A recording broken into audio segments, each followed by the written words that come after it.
Hey, this is Ryan from Rocket SaaS, and you're listening to the SaaS Marketing Weekly podcast, the show that gives you actionable marketing strategies and campaign ideas to rocket your SaaS business. And if you want even more SaaS marketing ideas, go to saasmarketingweekly.com to join my free newsletter. Hey everybody, it's me, your host Ryan, and today we're going to be talking about landing pages. Now, landing pages are absolutely critical in B2B SaaS when it comes to lead generation. Landing pages are typically the thing at the bottom of the funnel that people get to eventually when they've consumed your top and middle of funnel content or they've clicked on ads. It's the critical element that is going to make people book that demo with you, do that free trial. So it's critical that you get this right. I see so many SaaS companies that are getting great amounts of traffic, or they're doing fantastic ads with the right targeting and beautifully designed ads with great messaging, getting all the right clicks from the right people, but they complain, they say, oh, our ads are not performing, not really sure why. And I'm really shocked that some people don't even think about the landing page. Like, your ads could be amazing, but if they're taking people to the wrong landing page with bad content, bad design, bad structure, then your whole campaign is going to fail. And you're blaming the ads or you're blaming the targeting, but it's your landing page that's getting this wrong. So in this pod, I'm going to go through the structure that you should have for an awesome B2B SaaS landing page. Also, a tip around design. Then we'll talk about the messaging and the copywriting you should have on the landing page. And then finally, we'll talk about a few technical bits that will really help you improve your conversion. So first of all, let's get into the sections of the landing page. You want to start by wireframing this page out. You can either do that as like a sketch of literally a pen and paper, or you can use some sort of free wireframing tool, or if you've got a designer, then they'll do it for you. But always start with the wireframe. Don't just fly straight into copywriting or design. You want to work out what sections you want to have as people flow and scroll down the page. I've got a friend called Pedro Cortez. You might be familiar with him on LinkedIn. He's like the SaaS landing page guru. I've been friends with him for a while, and he's got various different strategies and philosophies and templates that he recommends to have the perfect landing page layout. So I've got one of those in front of me now, my personal favorite. I'm going to go through that section by section. So I recommend that you look at your landing pages and see if you've got all these sections in the right order. If not, it's going to be worth tweaking these based on what I'm going to tell you now. So let's go from top to bottom. Starting at the very top is a bit of a controversial one, is the navigation. There are three options when it comes to the navigation of a landing page. People often overlook number 3, but let me go through those. So number 1 is to completely remove all navigation. That's like traditional classic landing page. The reason people do that is because they don't want you to click anywhere else. They want to funnel you directly to where they want you to go, which is essentially booking a demo or doing a free trial. So by removing the navigation, removes those distractions. You don't want someone just kind of clicking on a blog, reading a blog, getting distracted and then leaving. You want to keep them very, very focused on what you're trying to tell them and what you ultimately want them to do with that call to action at the end of the page. So there are pros to that, but there's also cons as well. If you think about more of like a natural buying experience, if you've never heard of a brand before and you click on an ad and you go onto their website, and particularly if it's like an expensive product, anything kind of over the $100 a month mark, if you came onto their site and there was no navigation, you sort of think to yourself, okay, this business has only got one page. This is like a one-page website. That doesn't sound like a very professional business. I want to learn more about this business. I want to know who they are. I want to know when they were founded. I want to look at maybe some of their resources. I want to look at a pricing page. I want to look at the industries that they work in, but I can't because the navigation's gone. So I don't like that. I don't feel like I know them, like them, trust them. Yeah, forget it. I'm not going to give them that lead. So that's a very common mindset. Therefore, option 2 for your navigation is to include the full navigation at the top, just like you would on a normal web page, so they can click on anything. Now, this kind of follows the whole demand generation principle of marketing, which is essentially give the people what they want. Don't try and force them and pigeonholing them to doing something that you're trying to force them to this call to action. Let them browse the website. Let them check out resources. Let them read your blog. Let them go back to the homepage. Let them consume all this information about you, meaning they're going to know you, they're going to like you, they're going to trust you, and then eventually they'll give you the lead. So there's definitely a strong argument to bring back the navigation. But then the third option, which people often overlook, is somewhere in between the two. So the third option is to have a small navigation menu. So you would remove the pages that are not very high intent. So like the resources, the blog articles, the About Us page, they don't really convert very well. So you can get rid of those. But you can keep the more high intent pages on the navigation menu. For example, prices, case studies, maybe industry pages too. So there is a third option where you can have a balance between no nav and full nav. In terms of which one of those three to go with, unfortunately, I don't have the answer that's going to be correct for everybody. The only way to know this is to test it. And it's quite an easy thing to test. So let's say you built the first landing page, just clone it 2 more times, change the navigation, one to have no navigation, one to have full navigation, one to have a half and half navigation, and then monitor results. My general rule of thumb for experience that I've had with SaaS brands is that if it's low ticket, remove the navigation. If it's anywhere above $100 a month, I often bring in the navigation, either number 2 that I mentioned earlier, the full nav, or number 3, where you have like a half nav. That's my general rule of thumb, but really you've got to test it to find out for your brand. So coming down the page below the navigation, you now get to the hero banner. This is the most important part of your landing page. So you should be spending a lot of time to get this right. People are going to see this. This is the first thing that they see before they start scrolling down. If they don't like what they read or they don't understand it, they're going to exit. And particularly your big header. That is the most important bit. You want to have this header really bold and clear. The best performing landing pages that we usually see are the ones where the header is centrally aligned on the page. So there's no images, there's no graphics, there's no kind of icons. It's just a very clear and bold statement. One of my favorite structures for the header that Pedro also recommends is how to get results without problem. Very clear, very simple, very straightforward, does what it says in the tin, benefits driven, objection handling, all in that one header. And ideally, that header will be 10 words or less. So people can instantly like skim it and think, yeah, I want that result.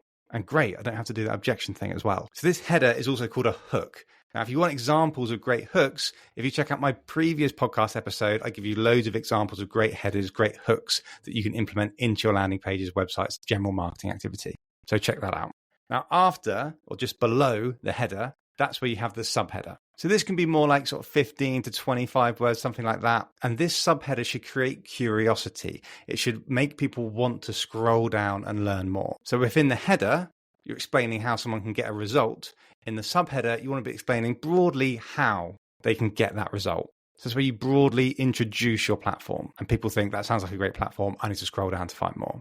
And then below that subheader, that's where you need a very clear call to action. Typically for a B2B SaaS brand, it's going to be book a demo or start the free trial. And below that, you want to showcase the product. A lot of SaaS companies make the mistake of they have images of people or cartoons, which I usually hate. And people look at those and they think, okay, is this company like a consultancy agency? And you don't want people to have that mindset. You want people to instantly know, okay, it's a platform, it's a software, it looks like this. So have a really nice big platform image. Typically it'd be showing your dashboard, and bonus points if you can animate it, create like an animated GIF of someone using it, maybe like a 10-second loop of someone dragging things around or clicking on different things.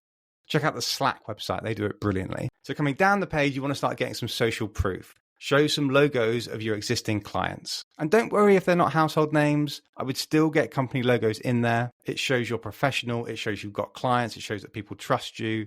So it's really important to get that social proof in quite early. So coming down the page, this is a section that people often forget or are just not aware they should be doing it. But you should be critiquing the current way that people are doing things. So with SaaS companies, you're trying to get people away from what they're doing now. Most SaaS companies that I meet are battling against Excel or Microsoft Word or companies that are using pen and paper or emails. So you want to explain to people, you're trying to run this section of your business using Excel, pen and paper, emails, phone calls. It's a complete mess. It's wasting time. It's causing you errors. Your staff are getting frustrated. Your customers are getting frustrated. All your information, your data is completely siloed. It's costing you time. It's costing you money. It's an awful way of doing things. And this can be a really powerful section of your landing page because it's quite hard to be promoting your product for someone when they're not emotionally connected. But if you can hit them with a section that is all about their problems and they start reading it and literally nodding their head going, yes, that's exactly my problems. God, I hate my team using Excel. I hate my team having to call people and use pen and paper. This is exactly what I'm suffering from. And if you can get them to be nodding their head, you've really hooked them in. They're now very much invested in this landing page and they're scrolling down. So that's super powerful. And below that, this is kind of optional, but you could have a section that critiques the other solutions on the market. So if you know you've got a big competitor that lots of people are unhappy with, and they've perhaps heard of them, or perhaps they're a customer already, You could be critiquing that solution. Maybe you wouldn't name them if you don't want to go down that route. Maybe you would just broadly talk about other competitors out there that you know are very expensive. You know that their customer service sucks. You have to upload a ticket and you might get a response 5 days later. So you can critique these other things that you know people are frustrated with other suppliers, and you can say how your solution is so much better than all these issues that you've got at the moment. So the next section below this, you want to be highlighting how much this is costing them. So if they're currently using these paper-based systems, Excel, spreadsheets, or another supplier, how much is that costing them in time and money? Can you quantify it? Can you say something like, if you produce 30 documents a month and you're using Excel and Microsoft Word and emails, you're typically spending this many hours per month, which is costing you this much money. Again, just to get people going, yes, this is definitely me. I'm really struggling with these issues and it's costing me an absolute fortune. Almost like a little ROI calculator type piece of content in there to really hit them with the pain point of time and money. So now as we scroll down, we begin to introduce your solution. You'll notice it's quite interesting that we've not actually been talking about your solution that much until we get quite far down the page. Previously, we've just been trying to connect with people about their problems, their pain points, their time, their money, the systems that they're currently using, getting them to nod their head going, yes, this is me. This situation sucks right now. And then boom, introduce your solution. I recommend you promote this in 3 to 5 different benefits. And you'd obviously order these in priority of what you think is the best benefit that people are most interested in. This would be based on sales conversations that you've been having with people, the most positive feedback you get about your features. And I typically order them in the Z layout. So if you think of the shape of the Z, so the first feature or benefit, you'd have image on the left, text on the right. Then below that, you'd have image on the right, text on the left. Then below that, you'd have image on the left, text on the right. So it's kind of like a Z shape. So you'd have a screenshot of your product. Again, if you can create it as an animated GIF, that'd be fantastic. One short header to describe that benefit.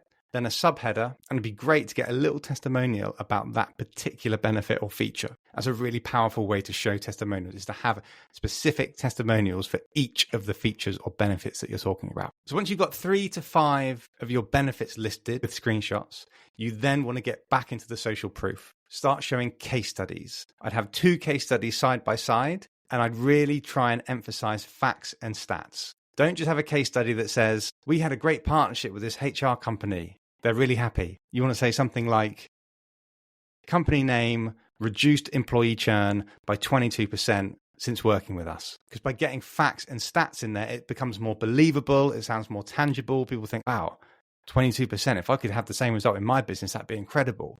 So that's my tip for case studies. Each case study can also have a little testimonial as well. That'd be nice. And now as we get to the bottom of the page, you want to outline very clear steps as to what they need to do next. So you might say, step 1, check out our pricing here. Step 2, book a free demo with our friendly sales team. And then step 3, we'll do the full onboarding and implementation and data transfer for you. If people are worried about moving to a new system, transferring all of their data, that big headache that people often have, you want to reassure them in this section that it's a really smooth, easy process. It typically gets done in 2 hours and we'll do it for you and we won't charge you for it. So those sorts of things, to apply that kind of risk reversal, is a really good section to get that in.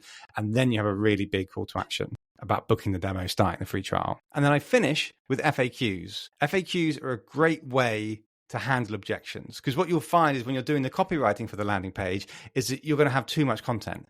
You're going to want to say everything. And then you'll be reviewing it going, oh, this page is too long, it's too wordy, we really need to strip this back. Oh, how do we do this? It's a real challenge. What you can do is finish on a FAQ, and all of the stuff that you wanted to say that you didn't think was a priority for the main page, throw it into the FAQs. Things like, how long is the installation time? What are the payment terms? Can I get a refund? Does it have a specific feature? Is my data backed up and secured? All of those kind of questions that are probably not relevant for the main context, but it's things that some people might want to know. And then finally, at the very bottom of the page, after the main call to action banner, after the FAQ, if you want to put that in, I would have an alternate call to action.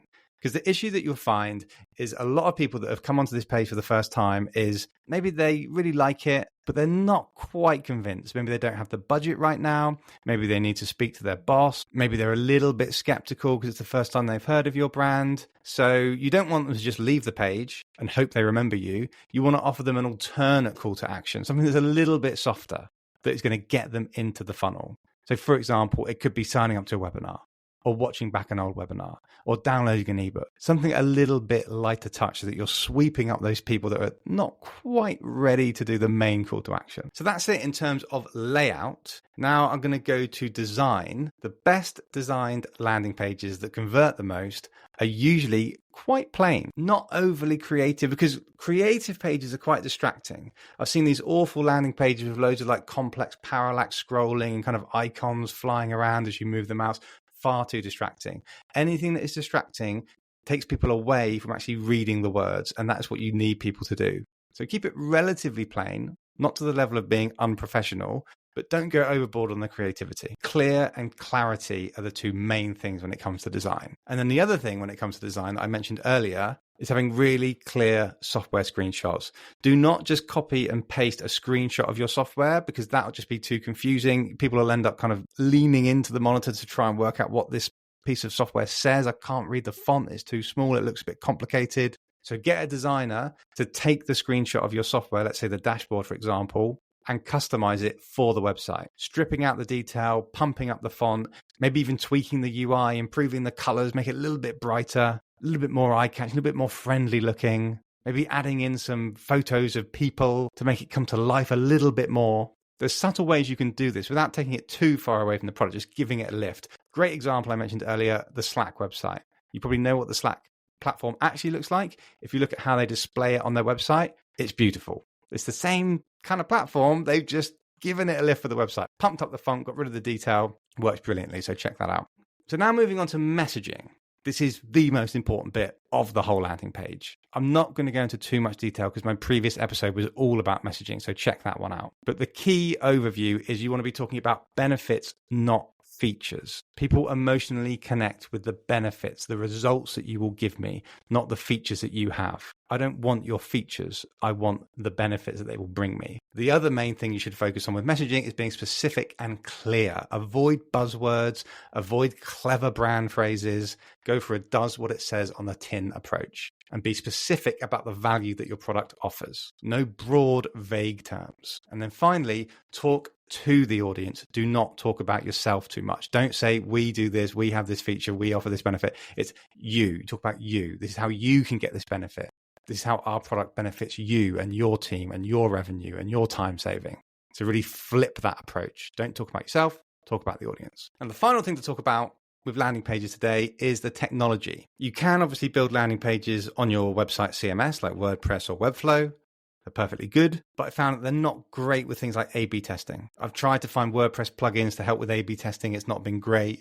I don't think Webflow is fantastic either. So it's often a good idea to use an external specialist landing page builder, like Unbounce. You may have heard of that. That's one of the leaders in the space. Another benefit of using a dedicated landing page builder is that you're not dependent on the web development team. I find that marketing departments get often frustrated with development teams or external development agencies because they briefed out this landing page and the dev team take a month to build it and your campaign just completely delayed. Whereas if you can keep control of it by using a page builder like Unbounce, you don't need a web developer to actually code these pages. It's almost like drag and drop. You also get really good data that's very easy to access. The problem with building landing pages on things like WordPress is it's quite hard to get data on the pages. You kind of have to go into Google Analytics, which is a bit of a nightmare, or some kind of external platform. Whereas something like Unbounce, you can just log in, look at the page, see, right, this is how many visitors we had, this is how many leads we got. You can click on the leads to see exactly who they are. You can see how long people spent on the page, how many people exited it. That data is all just there. It's really good for the marketing team. My other strong recommendation for landing pages is having a booking calendar. You know, those calendars that you can embed on the page so someone can literally book a meeting on the page. Those are proven statistically to convert higher than just having a form. If you have a form that people fill out, name, email, company name, message, you might find that you get ghosted quite a lot because you're adding an extra step to book the meeting. Someone has to receive that form, respond to them and say, oh, hey, thanks for filling out the form. Click here to book a meeting, and you don't hear from them again because they've changed their mind. They've gone off the boil. Maybe they spoke to a competitor already, because you're allowing people to literally click on it, book a meeting today, boom, it's in everybody's calendar. You got a much higher likelihood of them showing up. So you can use things like Calendly, even HubSpot have got one, Chili Piper is another one. There's loads of solutions, but I'd give that a go. The issue with that is that you're not qualifying people. So if you've got an issue with people turning up to calls and they're just a bad fit for you because they haven't got the budget or whatever, then maybe the calendar's not right for you. You can introduce a form at the beginning to some of these, which does qualify them, but it depends on your qualification criteria. For high ticket businesses, someone needs to kind of look into them before people book a meeting. So I'll leave that up to you to decide. But if it's relatively low ticket, you're not worried about the volume of calls at the moment, too many bad calls, I'd go with a calendar. And the final thing about tech is it's got to be fast. It's got to load fast. I've seen loads of landing pages typically built on the standard website CMS, and it just takes like 3-4 seconds to load. The scrolling's pretty painful. That's definitely going to hinder your conversions. So that is it. That is my rundown of how to create an awesome landing page. And it really doesn't take much to really turn your lead gen around. If you're spending a decent amount of money on ads, or you've got organic traffic happening, or SEO, you're probably going to be driving a lot of traffic to your website and your landing pages. Let's say you get 1,000 visitors a month. If you can improve your landing page conversions by just 1%, that's an extra 10 leads a month, which is transformational for a lot of businesses. So when you're running campaigns and they're not performing, don't always blame the content or the ads or the targeting. Look at your landing pages. How much are they converting? Are they broad? Are they vague? Are the software images poor? Do you not have all the right sections that I've talked about earlier? Do you not have social proof? Improve your landing pages, and that could transform all of your marketing. So good luck. Let me know how you get on. In my newsletter, SaaSMarketingWeekly.com, I'm often sending emails about how you can improve your landing pages with the visuals and screenshots, examples of other leading SaaS brands that have got amazing landing pages. So subscribe there, and I'll be sending some more updates in the future. Thanks so much. Have a great rest of the week. Catch up soon.